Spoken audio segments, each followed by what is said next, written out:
Hey, everybody, this is Jeff Morton, your host for Let's Talk About It.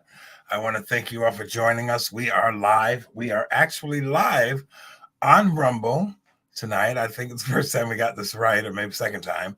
This is our our fifth show. And you're also live. We're also live on Facebook, and we're live on YouTube, my YouTube page. I don't do a whole lot on YouTube, but I use StreamYard, which is the software that I'm using to do this. And it gives me an opportunity to use YouTube and Facebook. So I have to load up the one for Rumble. And so that's kind of how this is working out. We're getting a little bit better at doing this. And I just want to thank you for joining us.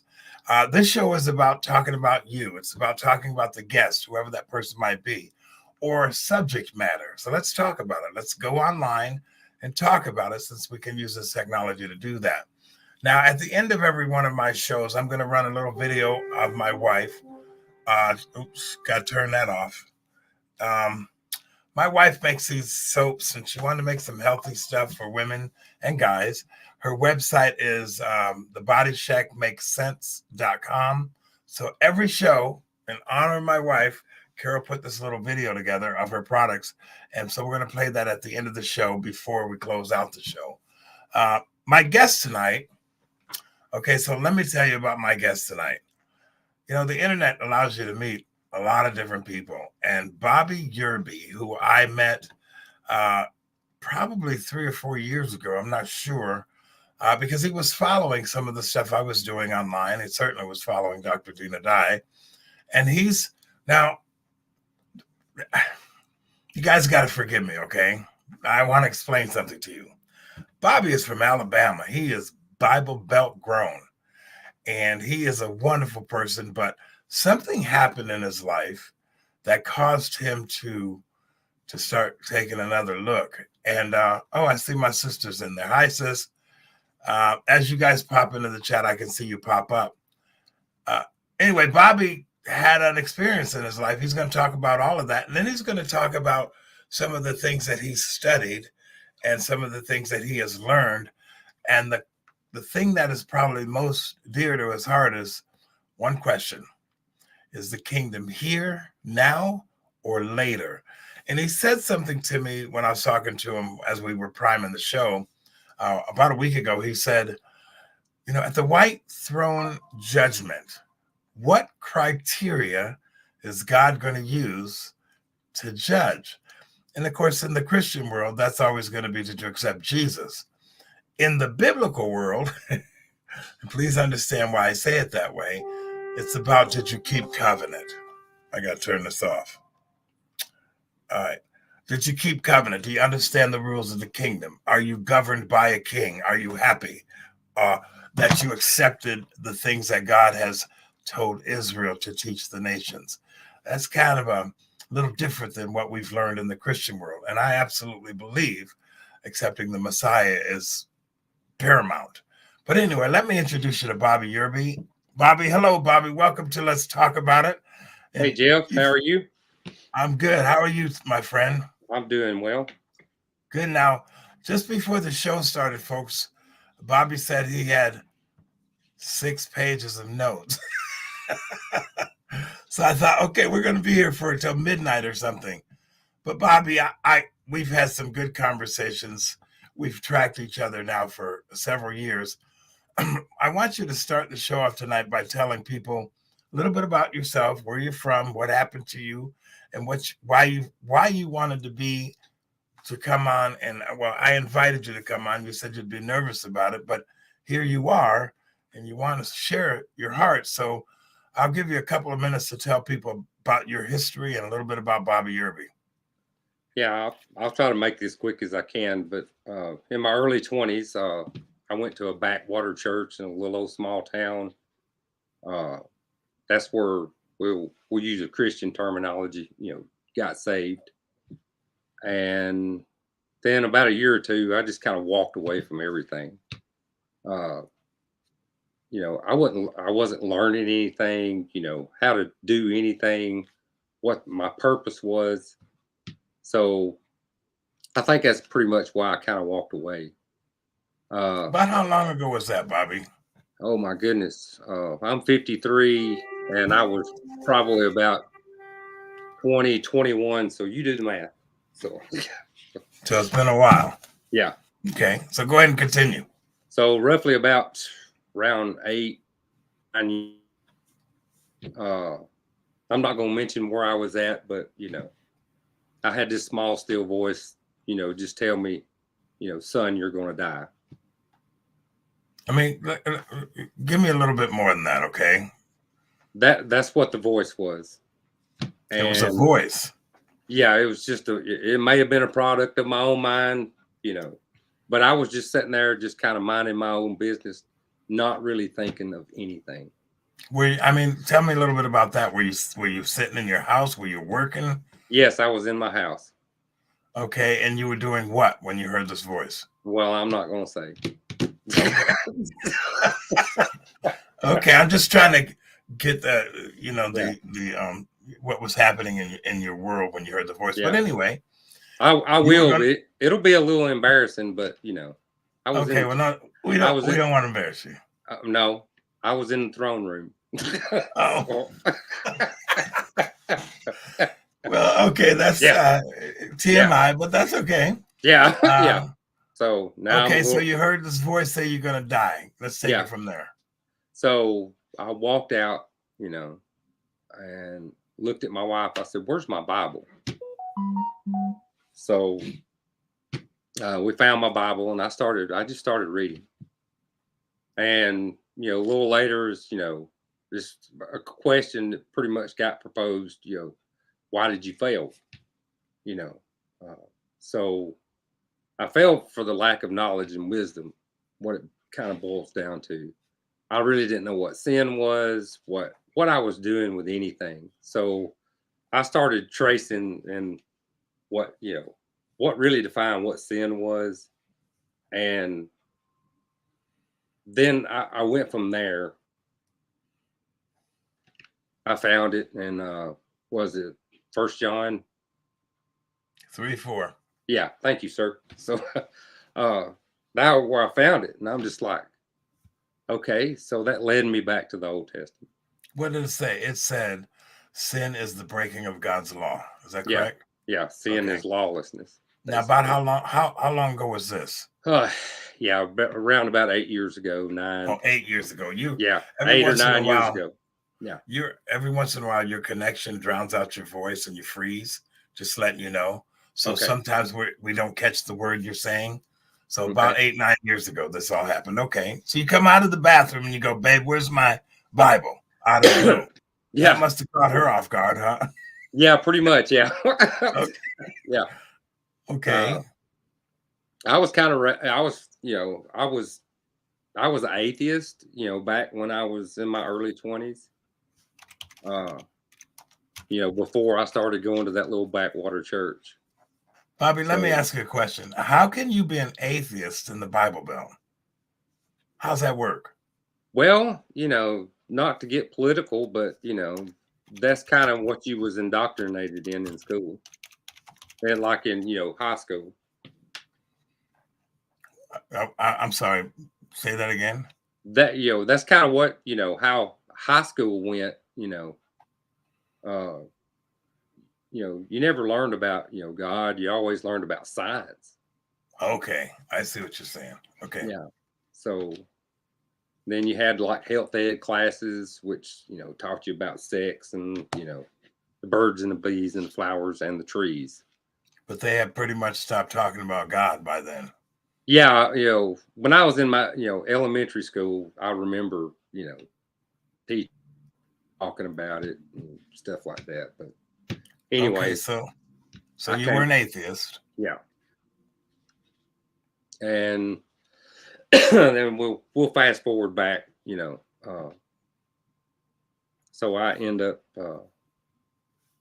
discovering the commandments of God, and I was just like, I don't really know what I'm doing, but it was just like, okay, just do it. It's just kind of learn as you go and do it. And a few years, couple of 3 years later, I was I was watching something and well, Dr. Dina Dye appeared, and and I really didn't understand what she was talking about, but I was like really, really intrigued with what she was saying. So I guess it was about a year or two later. She was going to appear in give me a minute, in Woodstock, Georgia, which is 3.5 hours from my house. So I drove 3.5 hours just to meet her. And she was so nice. She just talked to me like, she knew me all my life. And she, had actually reserved a book for me because, I'd communicated with her. And so, and on the flip side of this, Joseph Good was there and Ryan White. Okay. At that time, I really didn't know who Joseph Good was, but, come to find out, he's one of the world's leading authority on the temple. Right. Even the Jewish rabbis confer with him. Right. For information. Right. It's quite amazing. Go ahead. So, I ended up buying one of his books, just a starter level, as far as a temple. And, so she got, Dina got me into, studying the ancient Near East. I started reading, authors like John Walton, which most of everything that I'm going to pull off of is N.T. Wright, which, he's well versed in the ancient Near Eastern thought. So I think pretty much Dr. Dina Dye, and she'll say she's not, but I think she's one of the best. She's one of the most brilliant scholarly minds we have. I consider her my mentor when we're dealing with ancient Near East. Really, cultural integrity of the ancient Near East. Dina opened up huge doors for me to go study, and so I couldn't agree with you more than that. I really, really mean that. So thank you for saying that. Yeah, and I tell everybody, that she is my mentor. Amen. Yeah. So she got me grounded, and I started, studying. I started trying to get basic principles of everything, basic principles of, the ancient Near East, basic principles of temples and what they meant. You're really not going to understand do not understand even the basic principles of a temple. We just kind of lost your voice. You said something. I think you said you're not going to understand the Bible. Is that what you said? Yeah, you're not. If you don't understand the basic principles, at least the basic principles of a temple, then you're not really going to understand the Bible itself. Couldn't agree with you more. Absolutely. And if you don't understand the ancient Near Eastern world, which is how the Bible was written, you're not going to understand it. So you have got to get into their world to understand the writings. And you're talking to the choir here, right? Right. Yeah. You're preaching to the choir. But go ahead and continue, because this had a profound effect on you. Yes. What I'm hearing you say is you didn't really get a whole lot out of the Christian sermons. Right. And then you started doing your own research. Yeah. So, okay. Basically everything was, Jesus died for your sins. And that's pretty much what every sermon ends up being. There's no teaching in churches hardly. And if they are, they're, just like Sunday school level, basic, really not much of anything. Now, I'm not lumping all churches in that lump. I understand. yeah. So, But I can tell you the majority of them, yes. yes, yeah, Okay. So anyway, you didn't learn as an atheist coming to Christ, if you will, yeah, from that traditional mindset in the Bible Belt. You started, if I understand you right, you went, okay, let me understand this stuff here. And you started looking at the principles of the Torah and the law and all that stuff and the yes, temples before you learned the Gospels. right. Okay, go ahead. So, is if you don't understand the first 3/4 of your book, you're not going to understand the last quarter of it. Okay, we're all done, folks. He just pretty much put the nail in the coffin for me. And there's nothing else to say Yeah. because I couldn't agree with you more. But go ahead, brother. It's all come to, come to my focus, all these things. And that's why I've worked so hard to try to understand the writings, because when you understand the overall theme of the Bible, it is absolutely profound. That all roads lead back to Genesis. Everything, every book that is written leads back to the Genesis. Every, I mean, all the Gospels lead back to Genesis. So, Exodus, it's a Genesis story. It's just profound. That God has actually called humanity back to the garden. Go ahead, brother. That's really good. So, now we live in this world today, and our modern day world. And if you open your Bibles and try to understand it in modern, you try to understand, you're not going to get any of it. You might get little fragments of this and that, and that might make you smile and weep a little bit, which that's all good. But I'm a nuts and bolts person. I've got to understand how things work. So that's why I've spent the past probably 6 years roughly diving into the ancient Near East, and trying to learn exactly what the Bible is saying to humanity. So that that's pretty much what I've been doing for roughly past 6 years. So okay, so how have you been? How are your relationships and your community as a result of what you've been studying? How's it impacted your community or you? How has what you've learned? How's it going with friends and family? it's pretty tough. Why? Why is that? Well, it boils down to, like my wife, she said, you do you and I'll do me. I said, fair enough.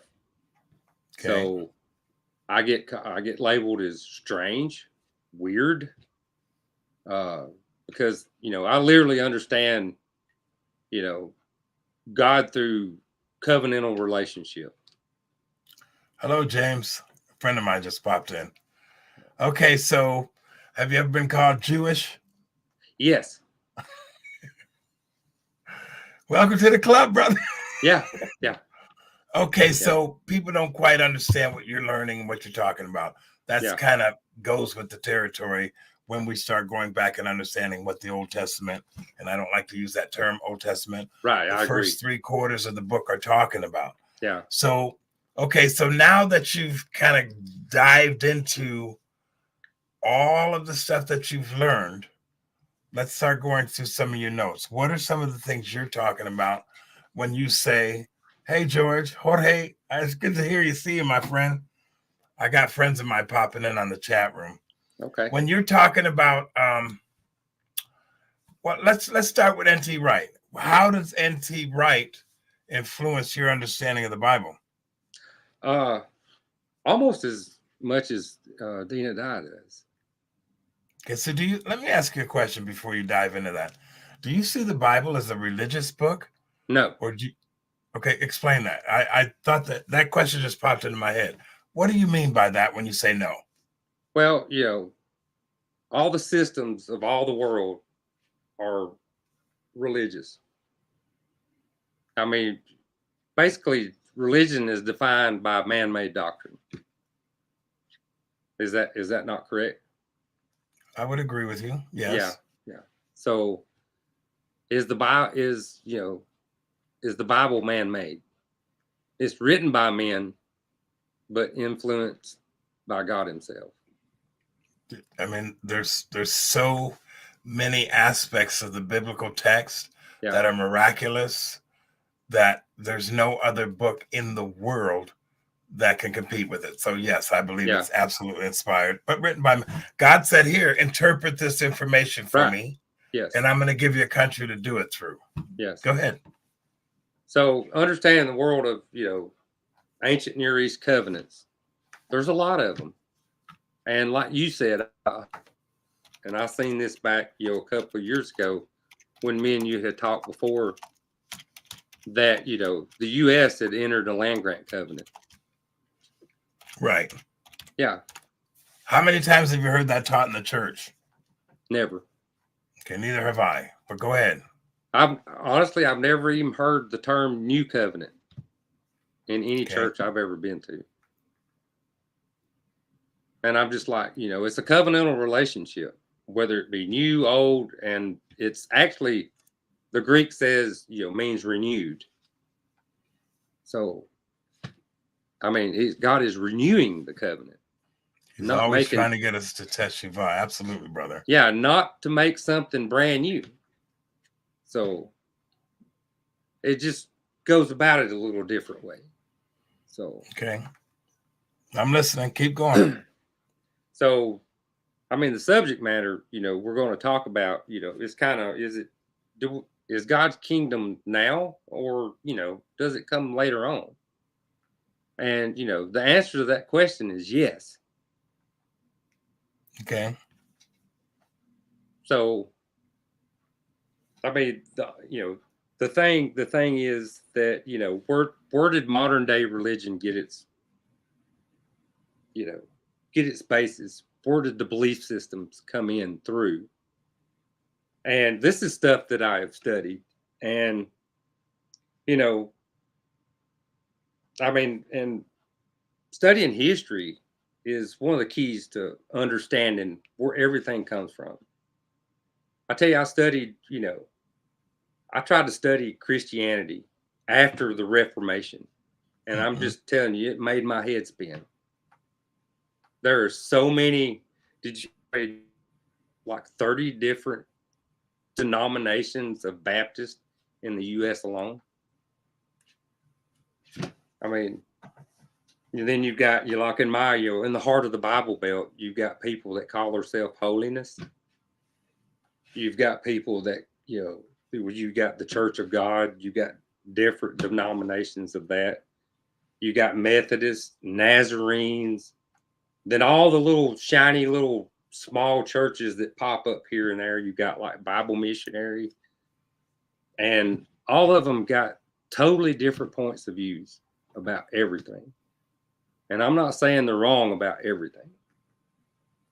So, but, studying history, how for me, how did that form my faith and identity here in the heart of the Bible Belt? So when I started actually studying the history, it kind of transformed the way that I thought. I mean, these are kind of huge questions you need to ask yourself. We have somewhat of a little bit of a warped set of concepts, especially in American Christianity and overall in westernized Christianity itself. This is not meant to with any kind of intent, putting down anybody or, attacking someone's, nation or culture. We're all trying our best, to make our way through this journey. But some of us at a different level than others. So we have to try to those who are not where we're at a certain level. So basically, let me scan through my notes here. Take your time. Take your time. Kind of that being said, you had, some Western some studied some Western traditions, and after the split, roughly around about 1,000 years of the East and West splitting, then what we now think of as Roman Catholic Church became the dominating force. And in Western Europe, that was so until the Reformation of 1600, the 16th century, which was turbulent. It was really turbulent in that time. Then through that was through the Middle Age period. Then were various theological streams, but among the great influencers, among the great influences on them were the great Greek philosophers, Plato and Aristotle. Right. Yeah. Certainly not the Hebrew faction. Right. Correct. Okay. We're talking. I'm defining Westernized Christianity. Right. You had the Age of Enlightenment. Yes. Which followed the Middle Ages. But go ahead. Yes. And there's a lot of Plato in Western medieval thought, which is still in Western thought. So Plato was roughly 400 years before, whichever one you prefer, Yeshua or Jesus. Plato believed that, that through the middle of the world, through the material world, the material world was not, not that bad and dark and terrible place. It wasn't, it wasn't a real dark and terrible place. But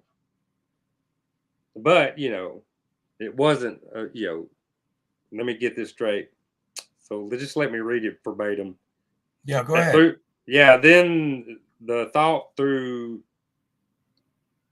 the material world wasn't exactly a bad and dark and terrible place. It was reality. So it was just a shadow of the reality. And really,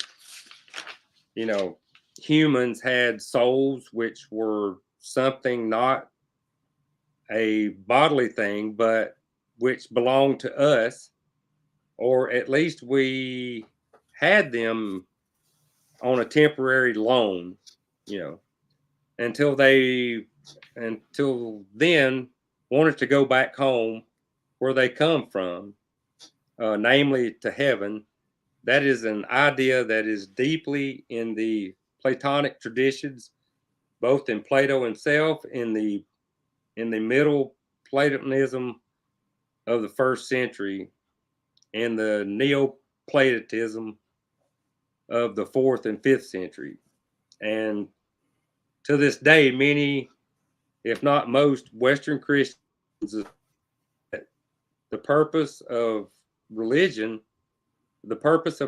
of whatever sort is quoted, to go to heaven when you die, and to change that makes people, a little uncomfortable. And you basically get called, a heretic. But see, I'm aware of when that all was introduced through Plato and that whole concept. And you're absolutely right that has become a predominant theme in all of Western theology. But it actually comes from a philosopher. Right. And most Right. people don't know this, okay? Yeah. I mean, that's, this stemmed right, after the Hellenistic period. So, Right. Right a on lot. through.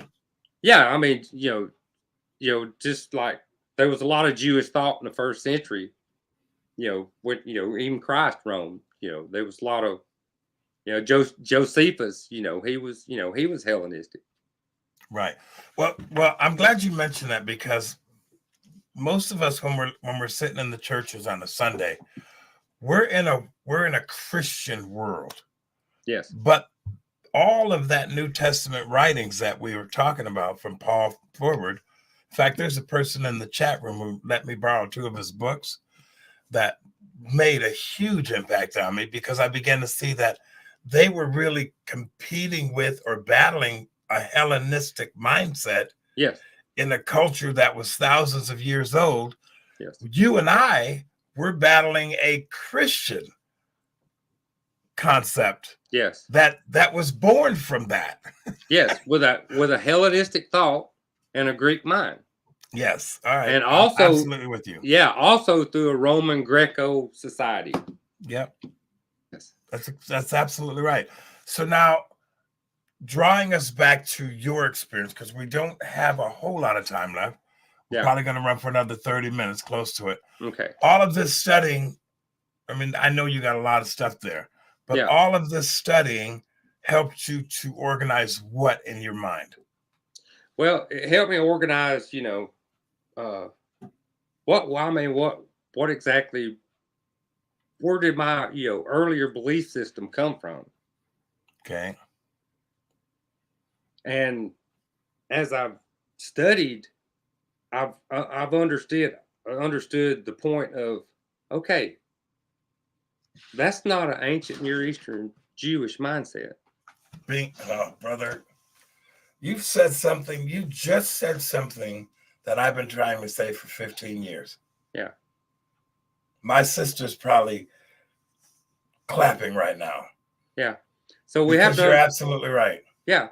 So we understand, we understand this book through a Greek mindset and try to do modern day interpretations. From this book, a mindset. Yeah. Yeah. But you can't do that if you don't understand the ancient Jewish culture. Even today's Jewish culture is different than, ancient Near Eastern, ancient Near Eastern culture. So, right. I read a book. It's called, I can't remember the author. It's called Jesus the Pharisee. I can't remember. He's a Jewish author, but he goes over history, what Jesus was up against, who was he coming up against. I mean, we label Jesus. Wait, say that again, because you cut out. We label what? Modern day Christians, say, well, all the Jews killed Jesus. Killed Yeshua, had him crucified. But that's not a true statement, is it, Jeff? No, it's not true at all. I mean, who did he confront? Which the sect government? Which sect of Pharisees? Also, the Sadducees, which were the controlling power. And they were also appointed by the Roman government. Exactly. So they literally were political officials. Yes, and they were in bed with Herod. And Herod was in bed with Rome. And the Sadducees, just to be honest, Herod was a tyrant. He was evil. Yes, he was to the core.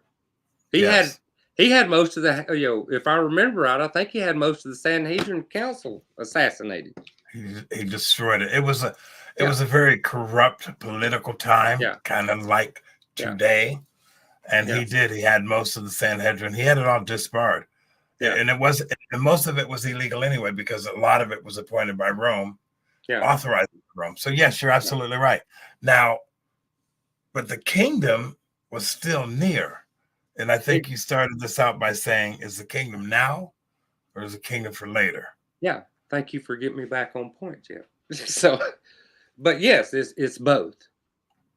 It's a dual role. So, why would Jesus say, the kingdom is here? He didn't say, well, the kingdom, hey, wait a minute, guys, the kingdom's coming later. Every place throughout the scriptures is talking about the kingdom is here. Or, You know what? Hold that thought for a minute. I want you to don't lose that thought. I want to play a little video. I want to talk for a moment about this book right here. But please don't lose your thought.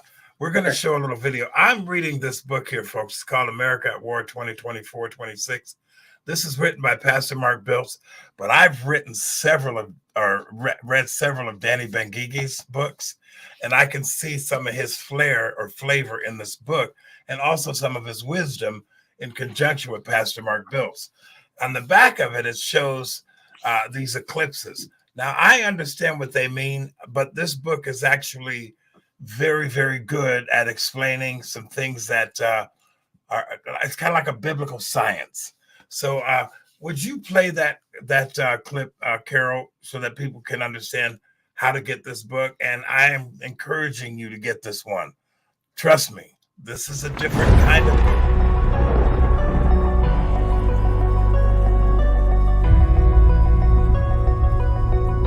The Lord will have war with Amalek from generation to generation.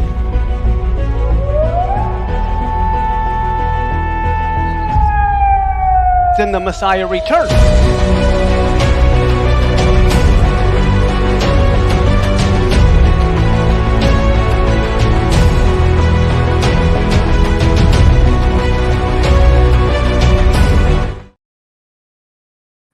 So, folks, if you go to ESM, ElShaddaiMinistries.us, you can order the book. I thought I pre-ordered this book on Amazon 2 months ago, and something happened. It didn't happen. So I went over to El Shaddai Ministries. I said, I need to buy this book. Mark gave this book to me, handed it to me through one of his people that worked there. But this is a different kind of book, folks, and he doesn't pull any punches. And you got to understand something. Mark's not talking about prophecy. He's taking a scientific look at how things are lining up. And to be honest with you guys, I agree with what he's got written in this book. It's something that's been in my spirit for a long time. But anyway, let's get back to Bobby.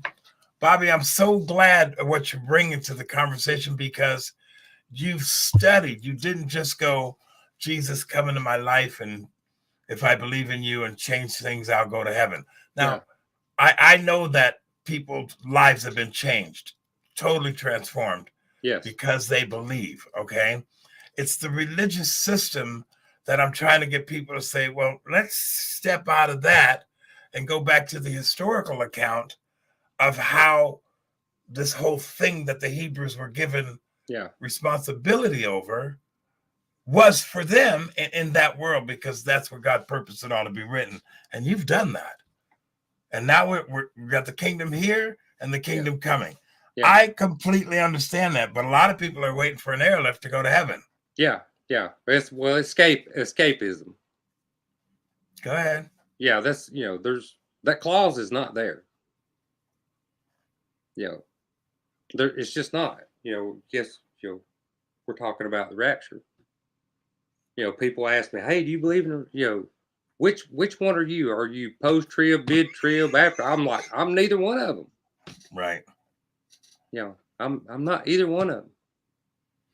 So, I mean, but it's all about, all about us. What happens after you believe?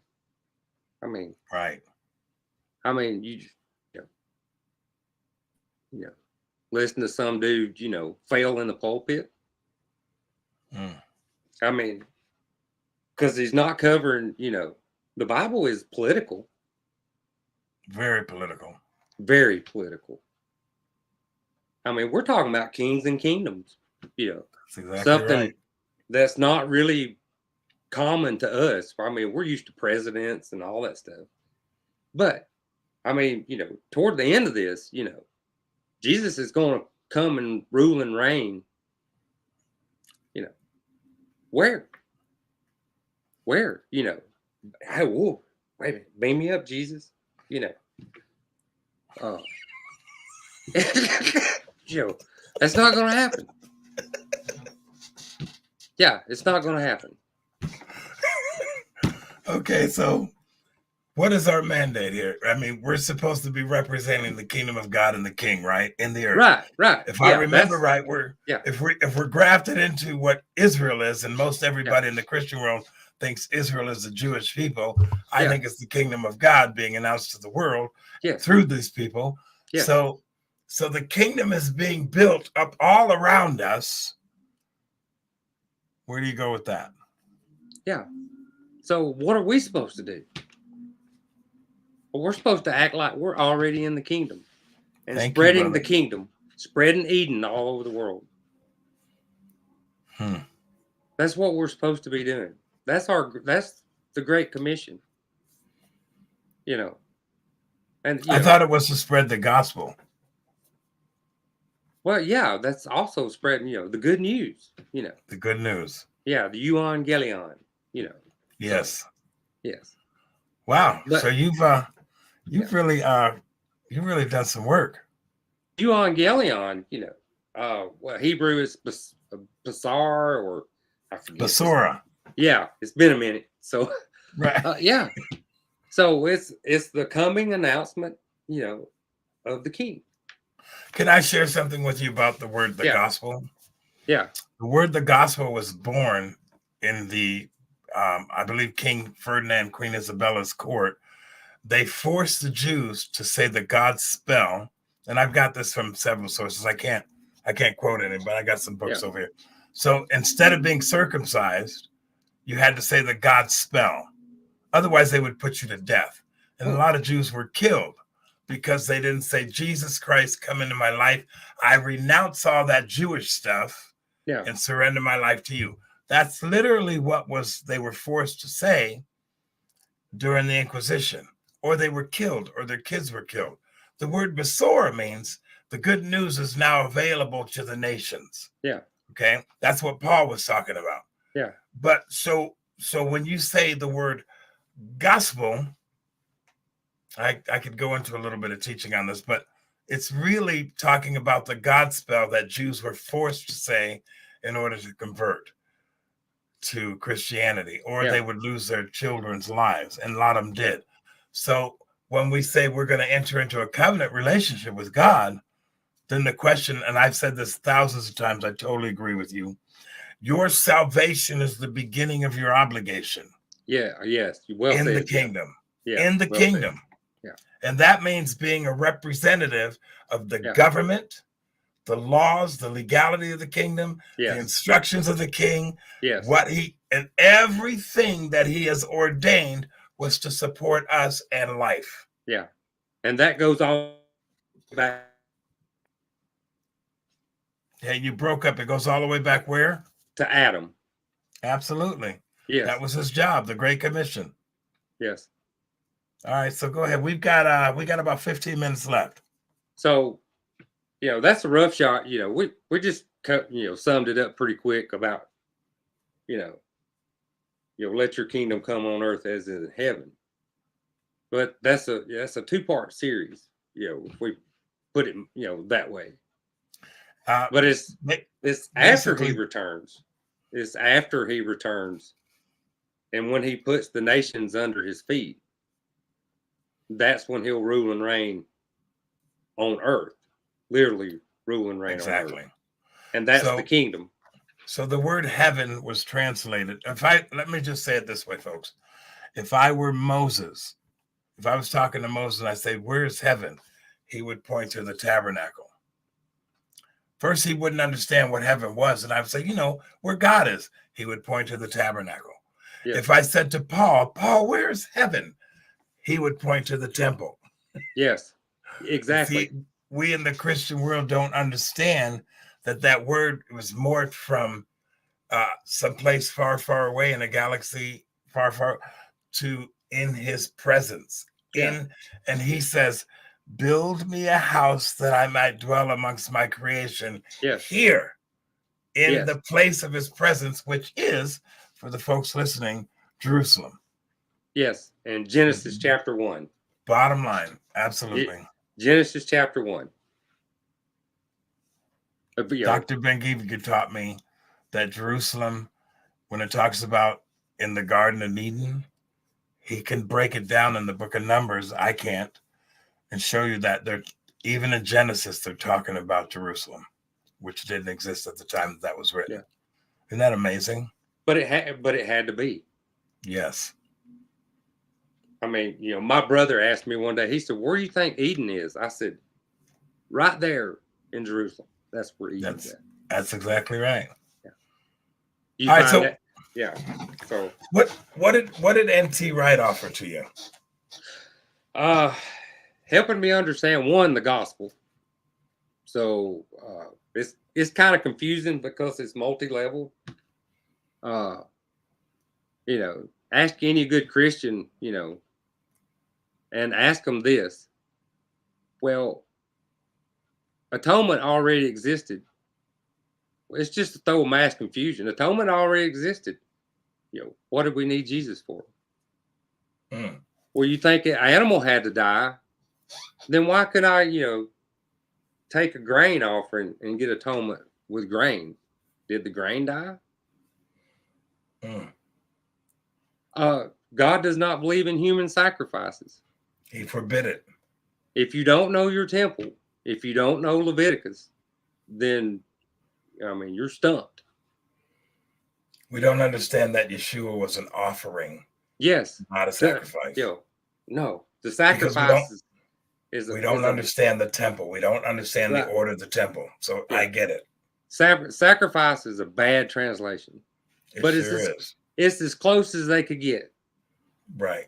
Because, there's no English word for, but also in the Roman and Greek world and the Persian, sacrifice was universal. Sacrificing people was common.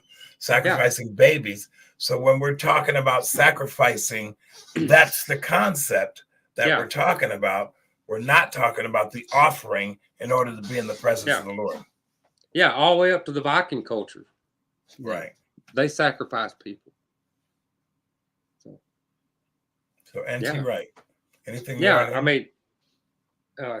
helped me a lot, through, I've watched a lot of his lectures, and, I listened to some of his books, while I'm working. And, I've read all three of Dina's books. I have them all three. Fantastic books, If you don't know what, difficult to understand. Yeah, that's what I was just fixing to say. If you don't know where she's coming from, you're gonna get lost in the weeds. I've been saying that for 5-6 years now. Let me ask you a question, because most people don't understand what Dina's talking about. Yeah. And I would blame that on two things.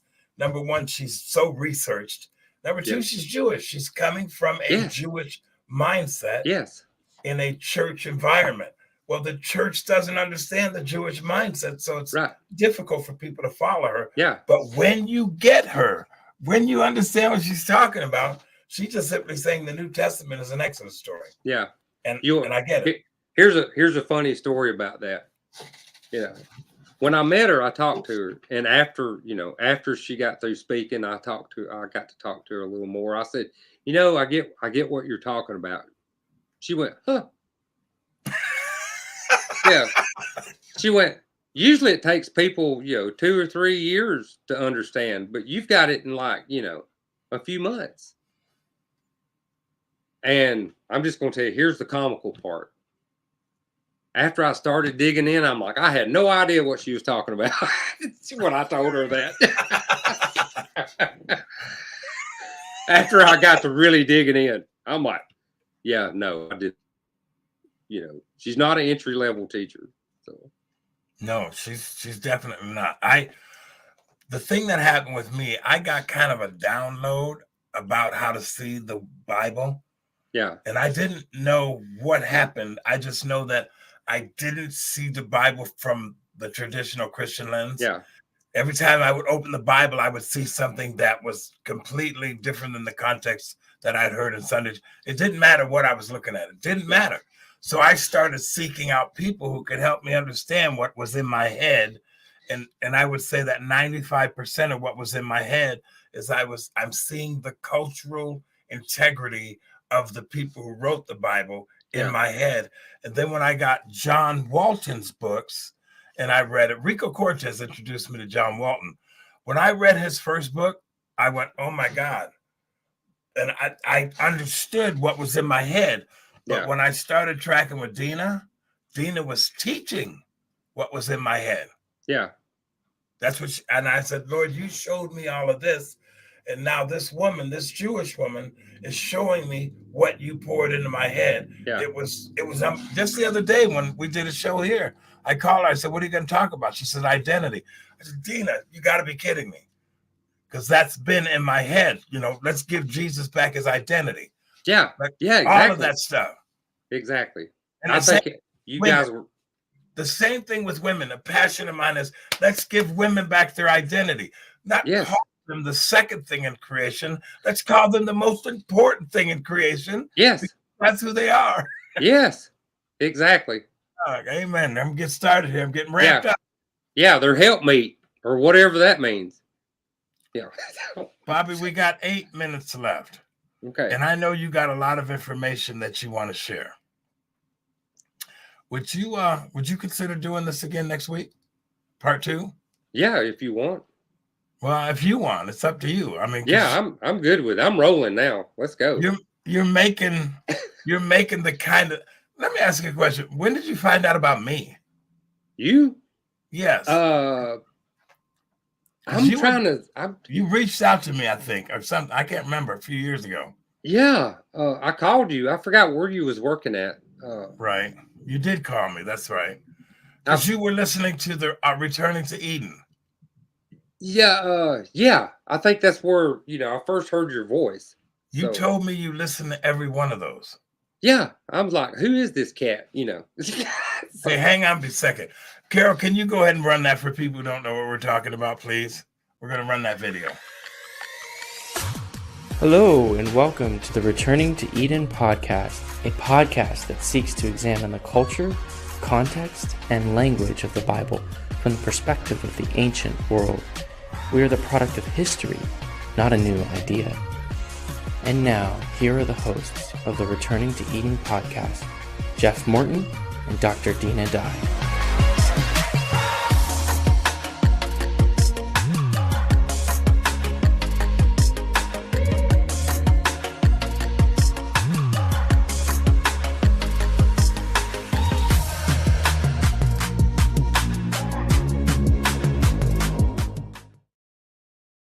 I got to tell you guys something about that video. A guy named Hanson Cook down in California.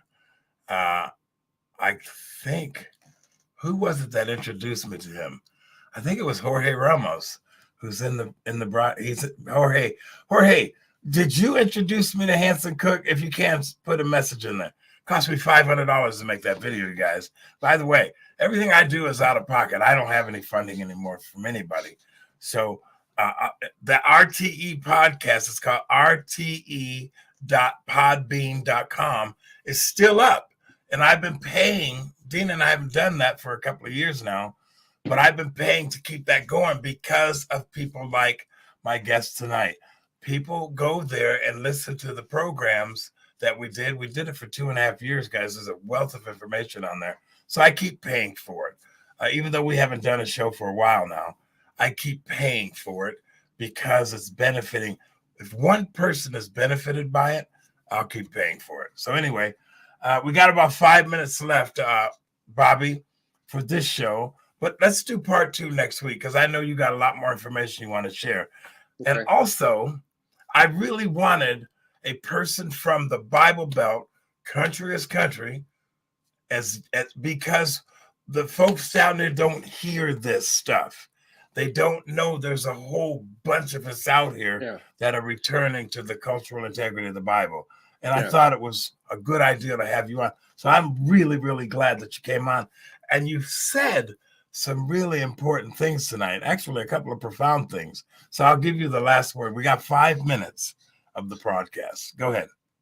So one thing that people, and I had to face the facts, and people need to face the facts, the book was written by Jewish people. Jesus was Jewish. And they keep trying to take the Jewishness out of everything. And you can't do that. You've got to leave all that inserted back in there. You know, I mean, it's profound that, you know, he didn't come to start, you know, some kind of new religion, which, you know, I'd say most all the Christian world, you know, thinks he did. So I'm kind of, you know, it's kind of run its course, you know, and people need to start understanding the Bible and on its own terms.